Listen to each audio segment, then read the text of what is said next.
حضرت جس طرح کے الیکشن کے نتائج سامنے آئے ہیں اس پر بڑا دو ٹوک موقف صرف جمعیت علماء اسلام کا سامنے آیا ہے، اور ہم نے جس طرح 2018 میں دھاندلی کے خلاف موقف لیا تھا، ہم آج بھی کسی مصلحت کا شکار نہیں ہوئے، حالانکہ ہمیں دعوت بھی دی گئی، بار بار ہمارے پاس تشریف بھی لائے، لیکن ہم نے کہا جی اسی مینڈیٹ کے ہوتے ہوئے پچھلی دفعہ ہم نے دھاندلی کہا، آج کیسے قبول کر سکتے ہیں جی۔ تو صاف ظاہر ہے جی کہ اس وقت بھی کوئی پی ٹی آئی کے ساتھ ذاتی دشمنی نہیں تھی۔ اگر ہم کوئی اپنے پرائے والی سیاست کرتے تو آج ہم مسلم لیگ کے ساتھ حکومت میں شریک ہو جاتے، تعلقات بھی اچھے ہیں اور ایک لمبی جدوجہد بھی ہم نے مل کر کی ہے۔ اس وقت جو حکومت ہے وہ حکومت مجھے نہیں لگتا کہ وہ ڈیلیور کر سکے گی جی، اور حالات بھی ایسے نہیں ہیں کہ جس طرح کی اسمبلی ہے یہ انتہائی کمزور اسمبلی ہے، اور حکومت بھی میں تو نہیں سمجھتا کہ کوئی اکثریت ملک پر حکومت کر رہی ہے، بلکہ مسلم لیگ کی تعداد حکومت کر رہی ہے، اور پیپلز پارٹی جو ہے وہ حکومت کا حصہ نہیں ہے۔ بس یہ ہے کہ حکومتی بینچوں میں بیٹھی ہوئی ہے، اور اگر کبھی تکلیف ان کو محسوس ہوئی تو پھر ان کی مرضی ہے تکلیف دور کرے یا تکلیف میں اضافہ کرے، یہ نہیں کہ ضروری کو ختم کریں گے اس کی ضرورت۔ اربوں ڈالر کی زمین پراپرٹیاں خریدی گئی سیاستدانوں کی نام سے، آپ کا اس میں نام نہیں ہے؟ میرا کبھی کسی زمانے میں کوئی نام آیا ہے؟ پوری تاریخ دیکھ لیجیے، اور آج تک بھی میں اگر میں الیکشن کے کاغذات نامزدگی داخل کرنے کے لیے اپنے ڈی آئی خان یا ٹانک کے مقامی کورٹ پہ نہ جاتا تو مجھے یہ بھی نہ معلوم ہوتا کہ کورٹ کا نقشہ کیا ہوتا ہے اندر جی۔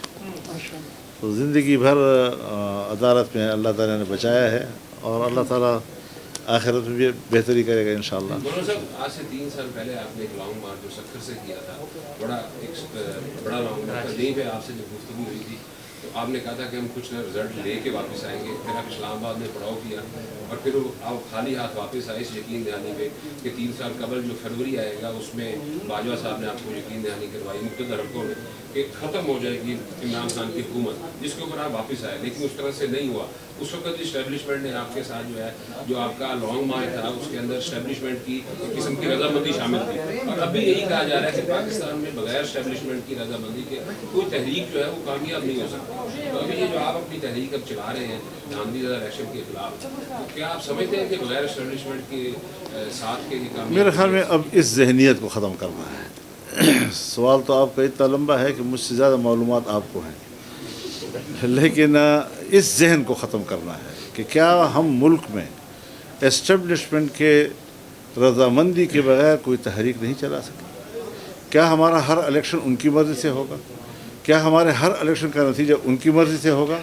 اس کے خلاف جنگ لڑنی ہے، اور اگر قوم نہیں اٹھے گی اور قوم اپنے اس ووٹ کو تحفظ نہیں فراہم کرے گی تو پھر ہم مسلسل غلامی کی طرف جا رہے ہیں، اور ایک سرکاری محکمہ وہ ہمارا حاکم ہو، اور ہم جو آئین میں حکمران کہلاتے ہیں، پارلیمنٹ جو حکمران کہلاتی ہے، وہ ماتحت ادارے کی شکل اختیار کر لے، یہ چیز کسی قیمت پر ہمیں قابل قبول نہیں ہے۔ اب ہم اپنی جماعت کے طور پر ہم نے اب تک 3 جلسے کیے، 3 عوامی اسمبلیاں کی ہیں، اور عوام کا جو اس پہ رد عمل تھا بہت ہی حوصلہ افزا تھا، اور انشاءاللہ آپ 1 جون کو مظفر گڑھ میں بھی اسی طرح کا عوام کا ایک رد عمل دیکھیں گے، کس طرح وہ اس جلسے میں آتے ہیں، اور یہ ہوتا ہے کہ آپ اپنا موقف جو ہے وہ دنیا کے سامنے بھیج رہے ہیں، اور انشاءاللہ اس میں ہم کوئی کمی نہیں دکھائیں گے انشاءاللہ۔ موجودہ حکومت کی عمر سر آپ کتنی دیکھ رہے ہیں؟ موجودہ حکومت کی سر عمر کتنی دیکھ رہے ہیں؟ میرے خیال میں حکومت ہے ہی نہیں، بس کچھ لوگوں کو اچھے مناسب مل گئے ہیں، اس کو انجوائے کرتے رہیں گے، باقی کچھ نہیں ہے۔ مولانا صاحب، آپ نے ہمیشہ مفاہمت کی سیاست کی، اور آپ کا نام اس لحاظ سے بڑا قابل قدر نظر سے دیکھا جاتا ہے کہ آپ مفاہمت کے زرداری صاحب کے بعد آپ بھی مفاہمت کے بادشاہ، تو ابھی کوئی مستقبل میں ہے اس طرح کا کوئی چانس کہ آپ دوبارہ نون لیگ کے ساتھ جو ہے آپ کو مفاہمت کریں؟ دیکھیے، لفظ مفاہمت ہے تو اچھا لفظ، برا لفظ تو نہیں ہے، لیکن جب اپنے ہی چھوڑ کے چلے جائیں تو پھر یہ ہے وہ وقت کہ ہم اپنے موقف پہ ڈٹے رہیں اور انشاءاللہ قوم ہمارے ساتھ ہے اور رہے گی انشاءاللہ. اور اس ملک میں ظاہر ہے کہ ہم تو جب جمہوریت پہ یقین رکھتے ہیں، جب آئین کا ہم نے حلف اٹھایا ہوا ہے تو پھر آئین کو بالادست ہونا چاہیے، آئینی اداروں کو بالادست ہونا چاہیے. یہ نہیں کہ اسٹیبلشمنٹ جو ہے وہ ملازم بھی ہو اور وہ حاکم بھی ہو، بیک وقت دو چیزیں نہیں ہو سکتی. مولانا صاحب بڑی باتیں ہو رہی ہیں اسلام آباد میں کہ پی ٹی آئی دوبارہ جو ہے اسٹیبلشمنٹ کے ساتھ معاہدہ کرنے جا رہی ہے، بات چیت کرنے جا رہی ہے. کس نظر سے دیکھتے ہیں کہ اگر یہ تحریک صاحب اسی طرف جگہ پہ چل پڑ رہی ہے تو ایک اس طرح تحریک چلانے جا رہے ہیں آپ، کامیاب تحریک نظر نہیں آتی؟ کیونکہ اصل میں اسی بیٹا میں مولانا صاحب ایڈ کیجیے گا، ابھی تھوڑی دیر پہلے اسلام آباد ہائی کورٹ کا فیصلہ ہے، 190 ملین پاؤنڈ میں عمران خان کی ضمانت لے لی گئی ہے. تو اس فیصلے کو آپ کس نظر سے دیکھ رہے ہیں؟ اس کو عدالت کا فیصلہ ہے، عدالت کو اختیار حاصل ہے. اس پہ میں خود تو مدعی نہیں ہوں اس کے خلاف. لیکن جو مفاہمت چل رہی ہے اندرونی خانہ آپس میں اسلام آباد میں بات، اندرونی خانہ اگر آپ کے پاس کوئی معلومات ہو تو مجھے بھی فراہم کر دیں، میں کو شکر گزار رہوں. مولانا صاحب اگر آپ الیکشن جیتے تو پھر صحیح تھا الیکشن یا اب اس وقت میں پچھلی دفعہ نہیں جیتا تھا، اب کہ جیتا ہوں، یہ مد نظر رہے. مولانا آپ کے شہر سے وزیر اعلیٰ اور گورنر کے پی کے بنائے گئے ہیں، اتنا اہم شہر آپ کا ہو گیا، کیا کہیں گے اس کے اوپر؟ صدر پاکستان میرے خیال میں پاکستان میری خوش قسمتی ہے کہ میرا مد مقابل جو ہے وہ دونوں بڑے منصب لے رہا ہے اور ایک صوبے کا گورنر اور وزیر اعلیٰ میرے حلقے سے ہیں، جو جیتے نہیں ہیں لیکن بس ہیں.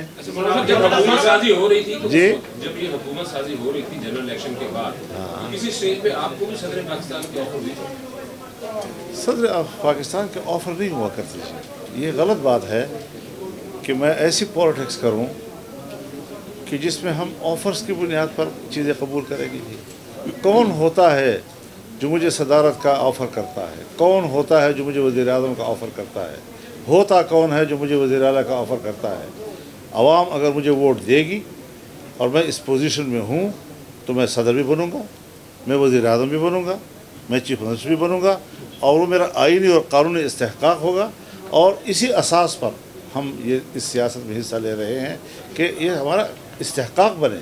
اور یہ کہ 5 سیٹوں کے ساتھ میں کہوں کہ اب میں صدر بن جاؤں، یہ کوئی میری سیاست تو نہیں ہو سکتی. پھر جی مولانا صاحب یہ تحریک ہے، مدد صاحب یہ تحریک ہے، کسانوں کا بڑا ایشو چل رہا ہے، کسانوں کو آپ اس تحریک میں اپنے ساتھ لے کے چلیں گے کیونکہ کسانوں کو اس دفعہ بہت زیادہ ظلم کیا گیا ہے، گندم نہیں خریدی ہے حکومت کی جانب سے، کسان بیچارہ سڑکوں پہ آ گیا ہے. کسان کے ساتھ ہم شانہ بشانہ کھڑے ہیں اور قدم قدم بھر ان کے ساتھ ہیں. بہت مظلوم ہے اس وقت، خاص طور پر پنجاب کا جو کسان ہے. یعنی آپ کے پاس اگر 45 لاکھ ٹن گندم موجود ہے، پھر آپ نے 35 لاکھ ٹن کیوں منگوایا؟ جبکہ اوپر سے آپ کا موسم بھی برداشت کا آ رہا ہے اور پاکستان کا اپنا گندم بھی آئے گا، تو کدھر جائے گا یہ؟ لہٰذا عام کسان کے ساتھ جو ظلم کیا گیا ہے اس وقت، اس کا پوچھ گچھ بھی ہونا چاہیے نا. یعنی صرف یہ تو نہیں کہ کسان پر ظلم ہو گیا، اب کسان کے رونے میں ہم ان کے ساتھ شریک ہو جائیں، کسان کے احتجاج میں ہم ان کے ساتھ شریک ہو جائیں. جنہوں نے یہ ظلم کیا ہے ان کا محاسبہ کیوں نہیں کیا جا رہا؟ سر عوام کے پاس آپ جا رہے ہیں، سر مختلف آپ جلسے کر رہے ہیں، یہ بتائیے کہ سر ماضی کے تناظر میں آپ نے کوئی ٹارگیٹ بھی سیٹ کیا، کیا اچیو کرنا چاہ رہے ہیں سر ماضی کے تناظر؟ حضرت جو ہمارے مطالبے ہیں کہ اثر نو الیکشن ہو، حکومت مستعفی ہو جائے اور فوج الیکشن سے دور رہے. کسی ایجنسی کا الیکشن سے کوئی تعلق نہیں ہوگا. الیکشن کو اتنا بدنام کر دیا ہے کہ اس کو الیکشن کہنا ہی ناجائز ہے. الیکشن کہنا اس کو ناجائز ہے جہاں پر امیدواروں سے کروڑوں روپے لیے جاتے رہے ہوں، جہاں ایک صوبے سے اربوں روپے لے کے چلے جاتے ہوں، جہاز بھر کے جا رہے ہوں، اسمبلیاں بک رہی ہیں اور کینڈیڈیٹ بیچارے در بدر ہیں. تو یہ الیکشن ہوتا ہے جی. ہم مطمئن ہوں گے اس بات پر کہ ہاں ہم واقعی پارلیمنٹ کے ممبر ہیں اور ہم کیا ملک کے اندر ایک VIP کا اس وقت اسٹیٹس رکھتے ہیں. اس حوالے سے ہمارا موقع بڑا واضح ہے اور ہم جو کچھ کہہ چکے ہیں انشاءاللہ اسی جگہ پہ معاملات کو پہنچائیں گے کہ معاملات ٹھیک ہو جائے ملک کی۔ مولانا صاحب عالمی جو سیاست ہے اس پہ بھی آپ کی بڑی گہری نظر ہے۔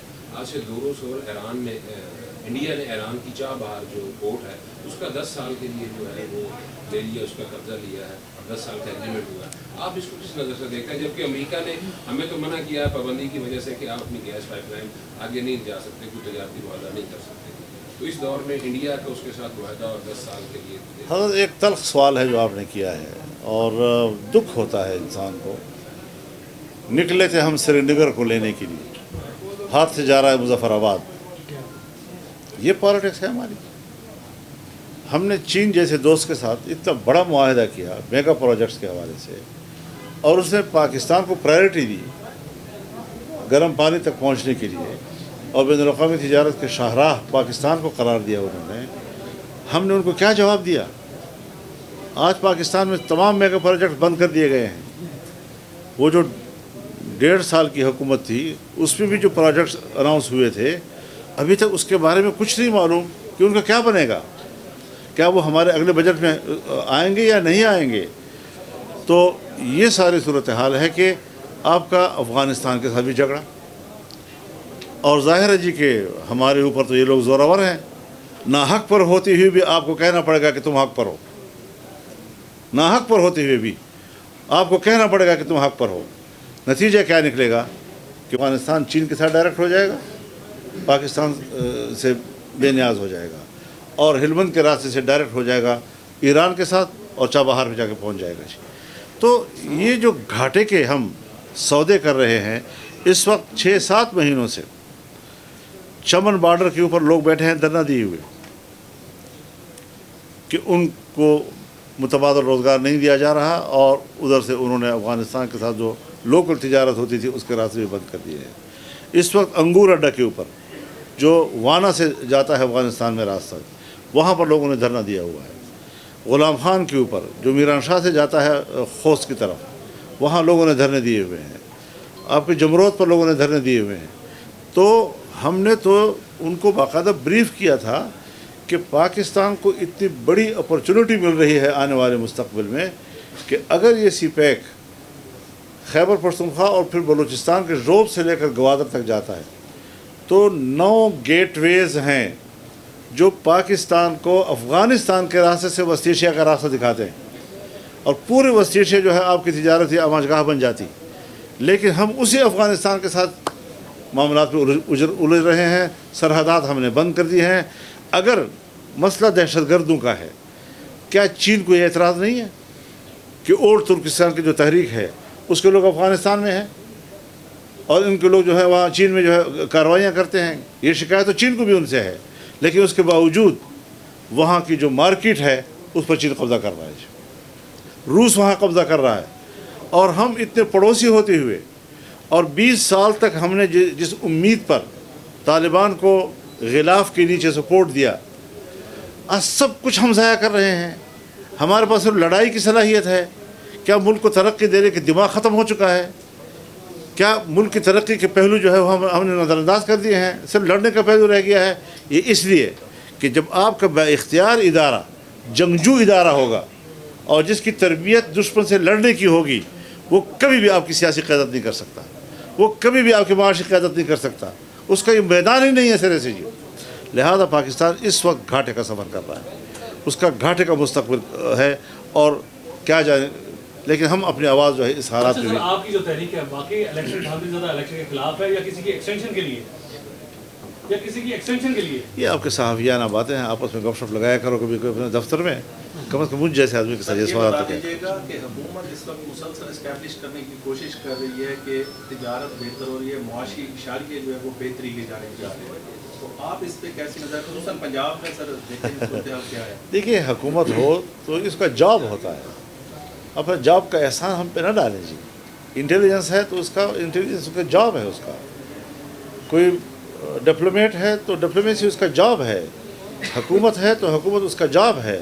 تو یہ اتار چڑھاؤ اس کے معمول کے معاملات میں چلتا رہتا ہے، لیکن مجموعی طور پر دیکھنا ہے نا ہمیں کہ کیا آپ کے ملک میں ماضی کی کوئی ایسی پالیسیاں ہیں کہ جو ہم آگے لے جا کر اس سے ملک کو بچائیں اور طاقتور بنائیں؟